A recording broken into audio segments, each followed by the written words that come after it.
Christmas mug's out, the Christmas jumper is on, and I am surrounded by toys in here. So that can mean only one thing. It is time for the annual Chronik Spartan Christmas stealth game review. This time we're going all the way back to 1999, Christmas 1999. And it was the same year that I'd been playing Metal Gear Solid for the first time. And the first time I delved into the world of stealth video games and realized that this was one of my favorite genres. A genre that I'd never experienced anything like it before.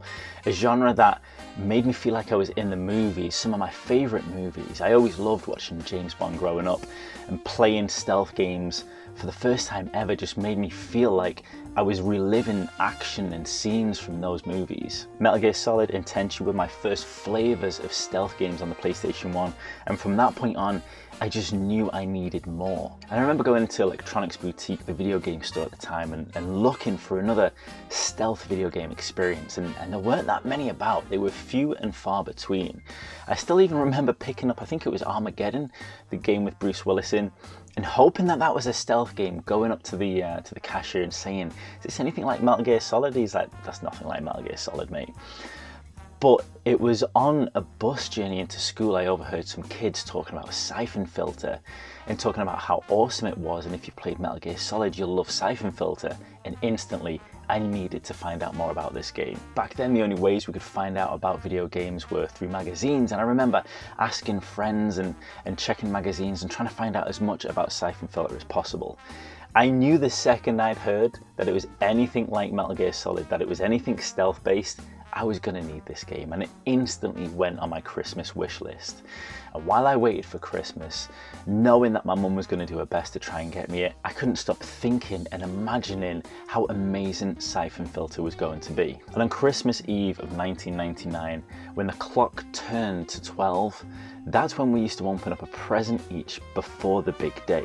And I would always go for the present that was the shape of a video game. And this year, I had a pretty strong feeling it was going to be Syphon filter.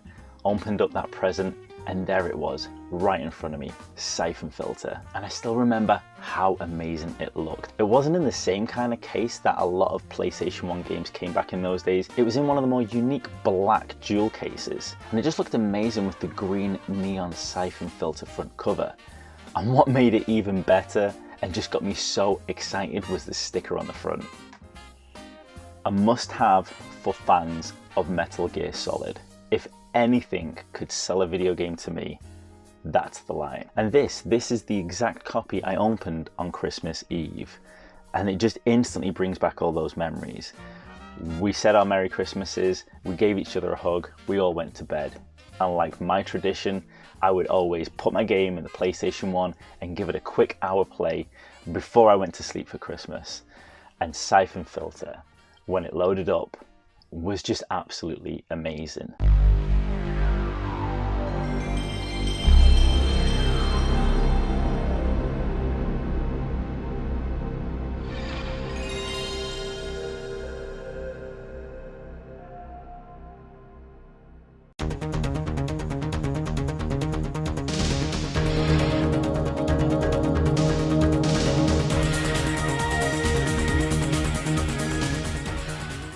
The starting sequence loading up had that same awesome neon glow that the front cover had, and it just instantly took me into this world of espionage, of stealth, of awesome video game action. Syphon filter was a game that was designed to be the GoldenEye for the PlayStation 1. There's a really interesting backstory that goes behind the development of Syphon filter and how it started off as a name from Sony with the premise of them wanting to have their own version of GoldenEye. And Eidetic took that idea and ran with it and made something absolutely amazing. Now, a lot of people think that Syphon filter was inspired by Metal Gear Solid because it actually released after Metal Gear Solid, but in reality they were both developed in conjunction without knowledge of each other, and any of the similarities are merely coincidental to the fact that even Syphon filter changed some aspects. One of the boss battles has you fighting someone with a huge flamethrower. That flamethrower was initially meant to be a Gatling gun, but because of the similarities to Metal Gear Solid and Raven, they changed it at the last minute because they didn't want people thinking they would just copy copying Metal Gear Solid. And this intertwined history with Syphon Filter is what's made me love it, not just from the moment I've played it, but for decades onwards. There is a really interesting link with Syphon Filter and Days Gone, which we will talk about towards the end. But right now, I want to get into Syphon Filter and what an amazing video game experience that was. Straight from the outset, you are thrown into the action with Syphon Filter, and you can tell from the beginning this is more of an action stealth game as opposed to a stealth action game.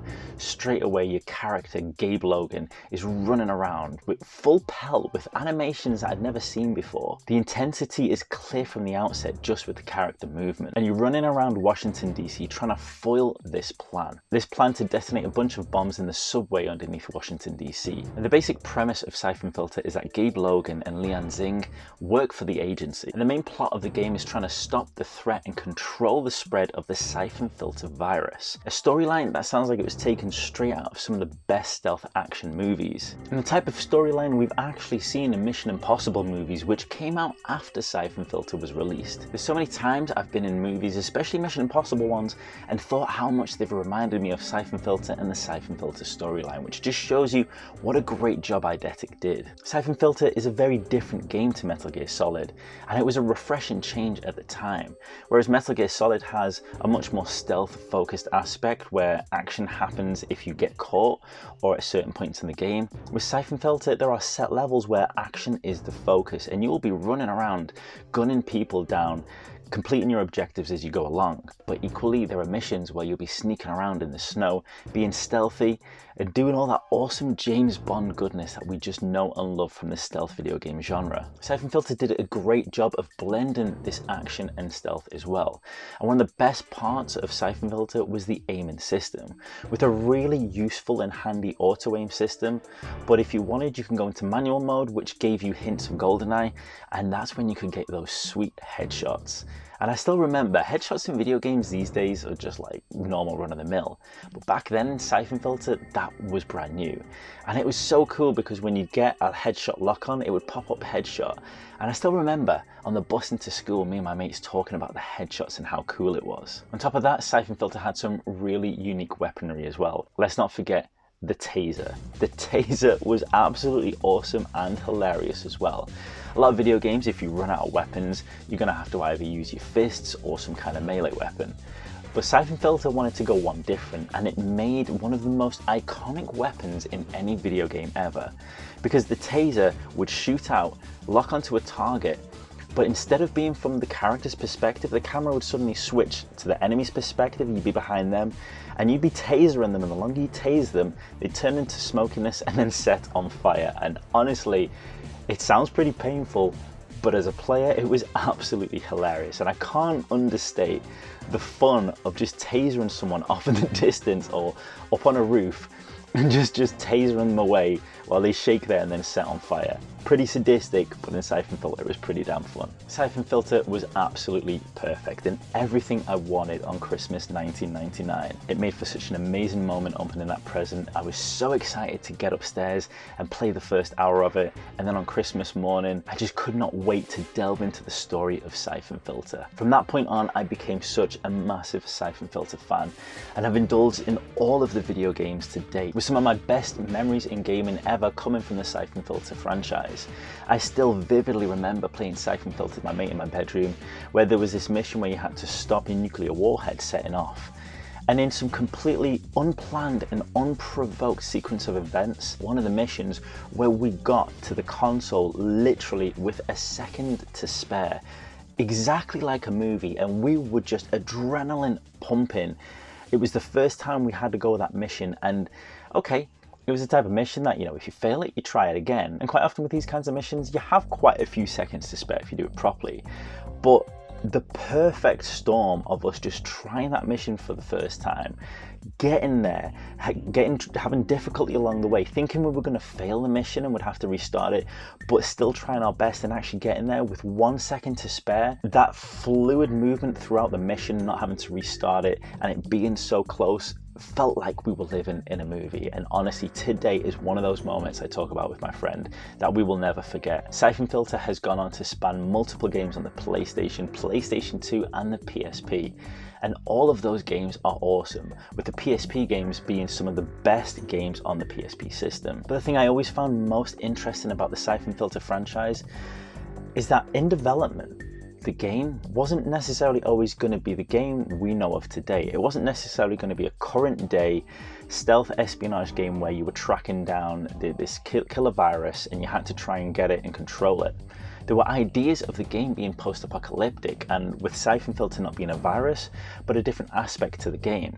And this I find really interesting because the same developers of Syphon Filter are the people who went on to create Days Gone. And the very unique and interesting thing about Days Gone is that there are very subtle hints, but also very clear hints that Days Gone is the same universe as Syphon Filter, but it is the world after the Syphon Filter virus has struck. It is that post-apocalyptic world. This I always thought was amazing and just showed me the level of depth of the world that Eidetic created with Syphon Filter. But those video games we'll talk about another day, because today we're talking about 1999. Opening Syphon Filter on Christmas Day, and what a magical, amazing experience that was, and how it's just stayed with me for decades afterwards. I hope you all have a fantastic holiday, and I hope you make some amazing memories with your family and friends, and have some of those amazing future nostalgic moments like we talk about here. Until the next annual Chronik Spartan Christmas stealth game review, have a fantastic holiday. I hope you eat loads of amazing food and just have a magical experience with your family and friends. Merry Christmas.